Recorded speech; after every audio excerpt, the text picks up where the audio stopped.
You're scrolling through Zillow on a Saturday afternoon, looking at houses in your area. You see this beautiful 3-bedroom home, nothing crazy, just a normal house in a decent neighborhood. The price? $500,000. And you think to yourself, maybe I could make this work. I mean, I make pretty good money. I've saved up some cash. How hard could it be? So you punch your income into one of those online mortgage calculators. You put in the down payment you've saved. You see the monthly payment and your stomach drops. It's $3,800 a month. Just the mortgage. Before property taxes. Before insurance. Before you've bought a single piece of furniture or fixed anything that breaks. And suddenly you realize that the house you thought you could afford is actually going to eat up more than half your take-home pay. Here's the thing, we've been lied to about what it means to afford a house. Banks will tell you that you can afford a house if your mortgage payment is less than 28% of your gross income. Real estate agents will tell you that you're throwing money away on rent and you need to buy as soon as possible. Your friends who bought houses 3 years ago will tell you it's the best decision they ever made, conveniently forgetting to mention that they are now house poor and can't afford to do anything else. My name is Jerry, and I spend way too much time thinking about the brutal mathematics of homeownership and why millions of people are walking into financial traps they don't understand until it's too late. If you're someone who's trying to figure out if you can actually afford to buy a house, or if you're tired of being told you should buy when the numbers feel terrifying, hit subscribe and give this video a thumbs up. Because what I'm about to show you is going to completely change how you think about what it really means to afford a home. Now look, I'm not here to tell you that buying a house is a bad idea. I'm not one of these rent forever people. But I am here to tell you that the way most people calculate affordability is completely wrong, and it's destroying their financial lives without them even realizing it. So let's break down the actual math of what it takes to afford a $500,000 house in 2026, because this is where it gets interesting. And I'm warning you right now, the numbers are going to make you uncomfortable. Let's start with what you need up front. Most people think the hardest part is saving for the down payment, and they are not wrong. If you're putting 20% down on a $500,000 house, that's $100,000. That's a lot of money. But here's what most people don't realize. The down payment is just the beginning. When you buy a house, you've got closing costs. That's another 2 to 5% of the purchase price. On a $500,000 house, let's call it $12,500. So now you're at $112,500 just to get the keys. But wait, we're not done. You move into this house and you need furniture. You need a lawnmower. You need tools. You need curtains and a new refrigerator because the one that came with the house is from 1997 and sounds like a dying animal. That's easily another $10,000 to $15,000 if you're being reasonable. So we're at about $125,000 in cash you need just to buy this house and make it livable. Now you might be thinking, okay Jerry, but I've saved that much. I'm good to go, right? Not even close. Because we haven't even talked about the monthly costs yet, and this is where most people completely fall apart. Let's do the math together, because I want you to see exactly where your money is going. You've got a $400,000 mortgage after your 20% down payment. In early 2026, mortgage rates are hovering around 6.5 to 7% for most people. Let's use 6.75% because that's realistic for someone with good credit. Your principal and interest payment on that $400,000 mortgage at 6.75%. $2,594 per month. That's just the mortgage. But you're not done paying for this house. Property taxes. On a $500,000 house, depending on where you live, you're probably paying anywhere from $6,000 to $12,000 per year. Let's split the difference and say $9,000. That's $750 per month. Homeowners insurance. In 2026, with the way insurance costs have exploded, you're looking at probably $2,000 to $3,000 per year minimum. Let's say $2,400. That's another $200 per month. PMI? Well, you put 20% down, so you avoided that. Congratulations. You just saved yourself another $200 to $300 per month by having an extra $100,000 cash upfront. So let's add it up. $2,594 for the mortgage. $750 for property taxes. $200 for insurance. Your monthly payment is $3,544 before you've done a single thing to maintain this house. Now here's where people make their biggest mistake. They look at that $3,544 and they think, okay, that's my housing cost. I can handle that. No. That's not your housing cost. That's just what you're paying to keep the bank and the government from taking your house away. Here's what most people don't realize: houses are expensive to maintain. There's this rule of thumb in real estate that you should budget 1 to 2% of your home's value per year for maintenance and repairs. On a $500,000 house, that's $5,000 to $10,000 per year. Let's be conservative and say $6,000. That's another $500 per month you should be setting aside. Now you're at $4,044 per month in true housing costs. But we're still not done. HOA fees? If you're in a neighborhood with an HOA, add another $100 to $400 per month depending on where you live. Utilities? Your house is bigger than your apartment was. Your electric bill just went up. Your water bill just went up. Your gas bill just went up. You're probably looking at an extra $100 to $200 per month compared to what you were paying in a smaller space. Let's be conservative and say your all-in housing cost is $4,500 per month. That's what it actually costs to own and maintain a $500,000 house. Now let's talk about income, because this is where the brutal reality sets in. The banks use this thing called the 28/36 rule. They say your housing costs shouldn't exceed 28% of your gross income, and your total debt payments shouldn't exceed 36% of your gross income.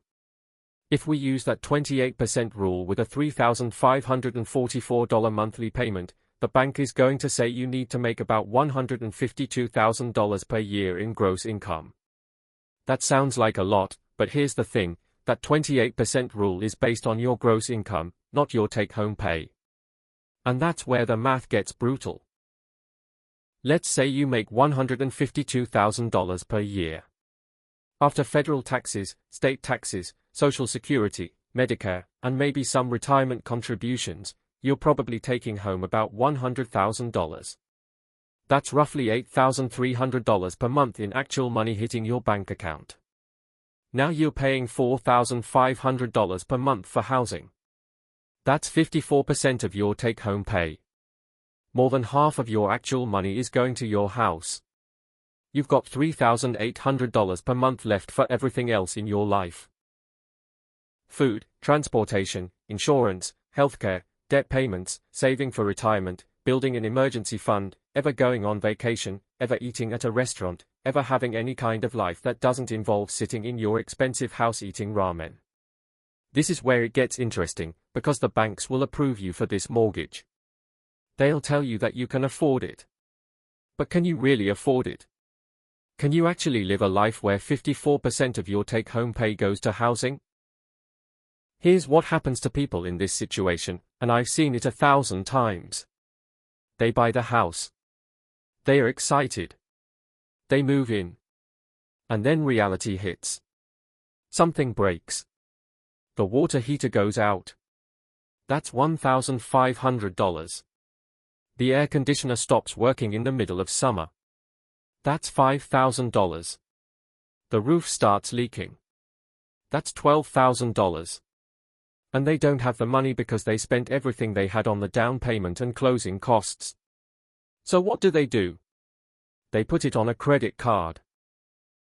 Or they take out a home equity line of credit. Or they just defer the maintenance and let the problem get worse until they absolutely have to deal with it.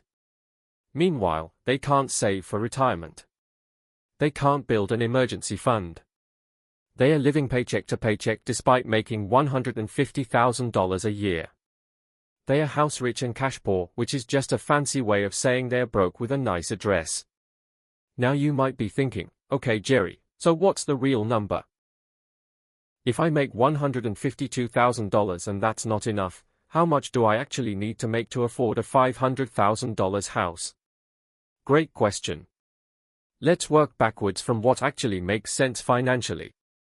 Financial experts who actually care about your well-being, not just getting you approved for a mortgage, say your housing costs should be no more than 25 to 30% of your take-home pay. Not gross pay. Take-home pay. The money that actually hits your account. If your true housing cost is $4,500 per month, and that should be no more than 28% of your take-home pay, you need to be taking home about $16,000 per month. That's roughly $192,000 per year after taxes. Which means you probably need to be making about $275,000 per year in gross income. Let that sink in. To comfortably afford a $500,000 house, you probably need to be making close to $300,000 per year. And that's if you don't have any other debt, if you've got a solid emergency fund, if you're already saving for retirement. Now here's a shocking statistic that puts this in perspective. According to the U.S. Census Bureau's 2024 data, only about 10% of U.S. households earn more than $200,000 per year. That means 90% of households literally cannot comfortably afford a $500,000 house using reasonable financial guidelines.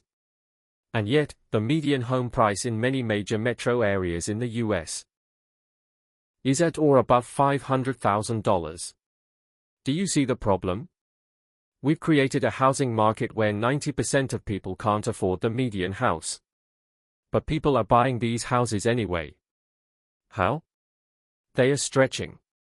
They are using the 28% gross income rule instead of the 28% take-home rule. They are putting down 5% or 10% instead of 20%, which means they are paying PMI.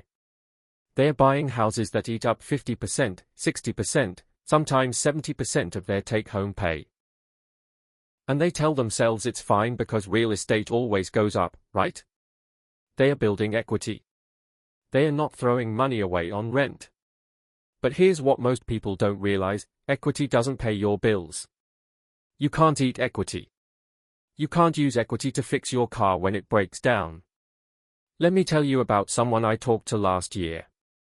Nice guy, software engineer, making about $140,000 a year. He bought a $480,000 house with 10% down. His monthly payment was about $3,800 including PMI, taxes, and insurance. He thought he could handle it because the bank approved him and everyone told him he needed to stop renting and build equity. 6 months after he bought the house, his company had layoffs. He didn't lose his job, but his hours got cut and he lost about $30,000 in annual income. Suddenly that $3,800 monthly payment that was already tight became impossible. He burned through his emergency fund in 3 months. Started putting expenses on credit cards. Stopped contributing to his retirement account. Within a year, he had $25,000 in credit card debt, no emergency fund, and he was seriously considering walking away from the house. He told me, "Jerry, I thought I was making a smart investment. I thought I was building wealth. But this house is destroying my financial life." That's what happens when you confuse what a bank will lend you with what you can actually afford. Now here's where the psychology comes in, because this isn't just about math. This is about how we think about homeownership and status and what it means to be successful. We've been conditioned to believe that owning a home is part of the American dream. That renting is throwing money away. That you're not a real adult until you own property. And all of that creates this intense psychological pressure to buy, even when the numbers don't make sense. I see people who are perfectly happy renting a nice apartment for $2,000 a month, and then they convince themselves they need to buy a house and suddenly they're paying $4,500 a month and they are miserable. But they can't admit they made a mistake because owning a home is supposed to be the goal. It's supposed to make them happy. So they just suffer in silence and tell everyone how great homeownership is. Here's the thing about renting that nobody wants to hear: it's not throwing money away. You're paying for housing. You need housing. That's not waste. That's a necessary expense. And when you rent, you're paying for flexibility, you're paying to not have to deal with maintenance, you're paying to have your capital available for other investments. If you're renting for $2,500 a month and you would be paying $4,500 a month to own, you're saving $2,000 a month. If you invest that $2,000 every month in index funds at a conservative 8% average return, in 10 years you'd have $366,000. That's real wealth. That's money you can access. That's not locked up in the walls of a house that you can't sell without paying 6% to real estate agents and moving costs. But we don't think about it that way because we've been trained to think that homeownership is always the right answer. Now look, I'm not saying nobody should buy a house. I'm not saying homeownership is a scam. What I'm saying is that you need to be brutally honest about what you can actually afford, not what a bank will lend you. Here's exactly what you need before you should even think about buying a $500,000 house. Number 1, $125,000 in cash. $100,000 for the down payment, $12,500 for closing costs, and about $12,500 for immediate expenses and furniture. Number 2, zero high-interest debt. If you've got credit card debt, car loans, student loans with high interest rates, you need to eliminate that before you even think about taking on a mortgage. Number 3, an emergency fund of 6 to 12 months of expenses on top of your down payment fund. This is critical because houses are expensive and things will break. Number 4, a gross income of at least $200,000 per year, or a take-home pay of at least $130,000 per year. And number 5, a true monthly housing cost that's no more than 28% of your take-home pay, including maintenance, not just your mortgage payment. If you don't meet all 5 of those criteria, you cannot afford a $500,000 house. I don't care what the bank says. I don't care what your real estate agent says. I don't care what your friend who just bought a house says. The math is the math. Now you might be thinking, Jerry, if I wait until I meet all those criteria, I'll never be able to buy a house. Prices are just going to keep going up. Maybe. Or maybe not. Nobody can predict the future of the housing market. But here's what I can tell you with certainty: buying a house you can't afford is going to destroy your financial life. It's going to turn you into a slave to your mortgage. It's going to prevent you from building real wealth. It's going to make you miserable. And you know what's worse than not owning a house? Owning a house that you can't afford and losing it. Owning a house that prevents you from saving for retirement. Owning a house that means you can't afford to have kids or take vacations or do anything except work to pay your mortgage. So here's what you actually need to do. If you're serious about buying a house, get serious about your finances. Increase your income. That might mean switching jobs, negotiating a raise, starting a side business, doing whatever it takes to earn more money. Cut your expenses aggressively and save like your life depends on it, because your financial life does depend on it. Build that down payment fund. Build that emergency fund. Eliminate your debt. And then, when you actually meet all the criteria, when you can truly afford it without destroying your financial life, buy the house. Or, and this is going to make some people angry, consider that maybe you don't need a $500,000 house. Maybe you can find something for $350,000 or $400,000. Maybe you can buy a smaller house in a less expensive area. Maybe you can buy a fixer-upper and build equity by improving it over time. There's this weird idea that your first house needs to be your dream house. It doesn't. Your first house just needs to be a house you can afford that gets you into the market if that's what you want. You can always upgrade later when you make more money. The key is making the decision based on math and reality, not based on what you think you're supposed to do or what everyone else is doing or what society tells you success looks like.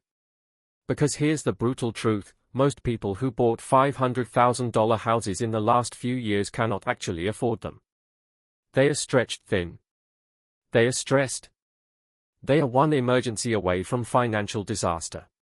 But they can't admit it because they've been told that homeownership is supposed to be the goal. Don't be one of those people. Be the person who makes smart decisions based on reality, not based on what they wish were true. Be the person who builds actual wealth instead of just looking wealthy. Be the person who has financial freedom instead of being trapped by a house they can't afford. If this video opened your eyes to the real math of homeownership, hit that subscribe button because I make videos like this every week that break down the financial decisions nobody wants to talk about honestly. Drop a comment and let me know, what's your household income and are you trying to buy a house? Let's talk about whether the numbers actually work. And remember, just because a bank will lend you money doesn't mean you can afford to borrow it. Do the real math. Be honest with yourself.